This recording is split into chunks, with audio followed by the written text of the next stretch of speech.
Задумывались ли когда-нибудь, как мы вообще можем следить за нашей огромной планетой? Как понять, что происходит с лесами в Амазонии или с ледниками в Антарктиде, не отправляя туда экспедицию? Сегодня мы как раз и поговорим о технологии, которая, по сути, стала нашими всевидящими глазами в космосе.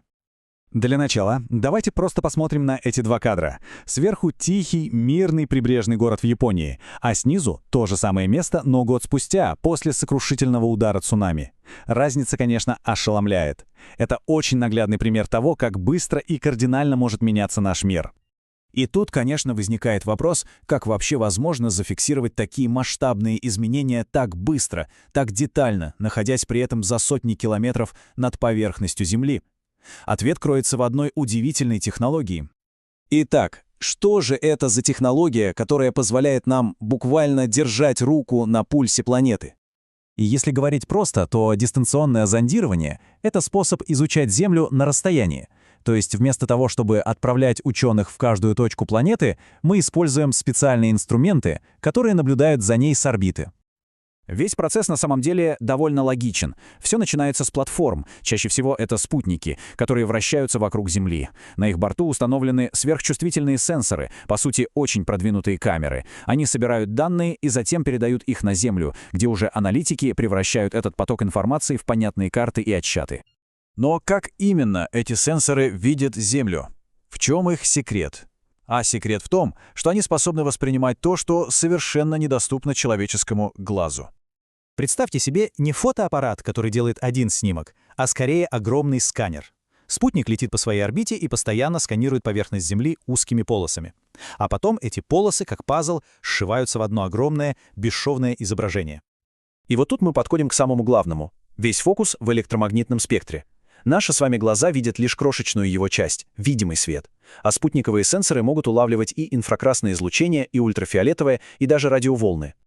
Правда, есть одна помеха — наша атмосфера. Она не полностью прозрачна.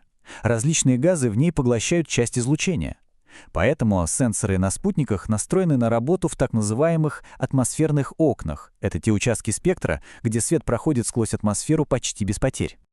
Здесь есть два основных подхода. Первый — пассивное зондирование. Это когда спутник, как обычный фотоаппарат, просто ловит отраженный солнечный свет. Понятно, что он работает только днем и в ясную погоду. А есть активное зондирование. Тут спутник сам посылает сигнал, например, радиоволну или лазерный луч, и анализирует то, что вернулось. Это уже как камера со вспышкой. Ей не важно, день сейчас или ночь, есть облака или нет.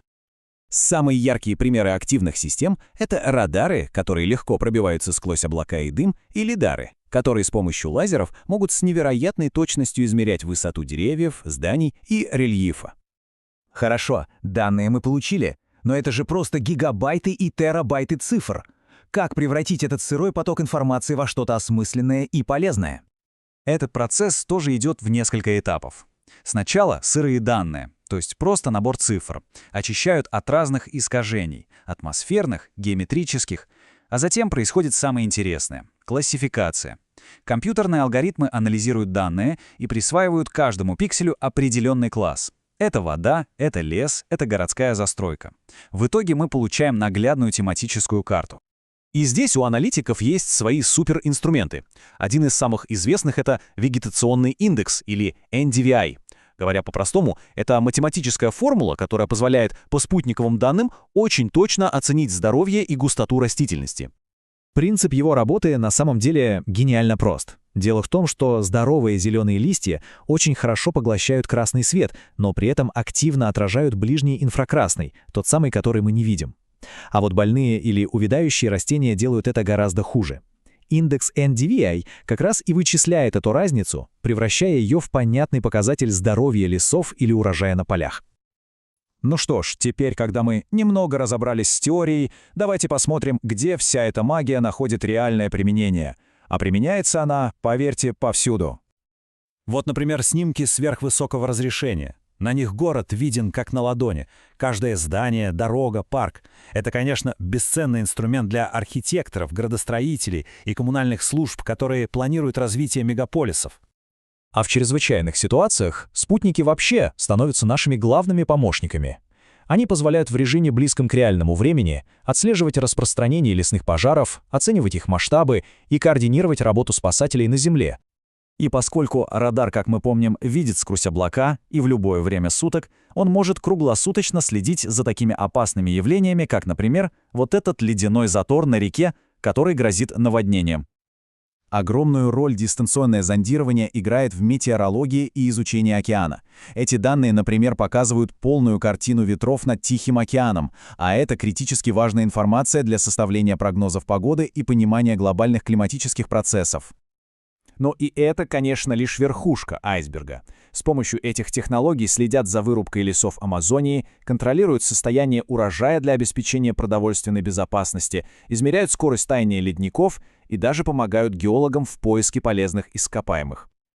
Так к чему мы все это ведем? Какой главный вывод можно сделать из всего сказанного?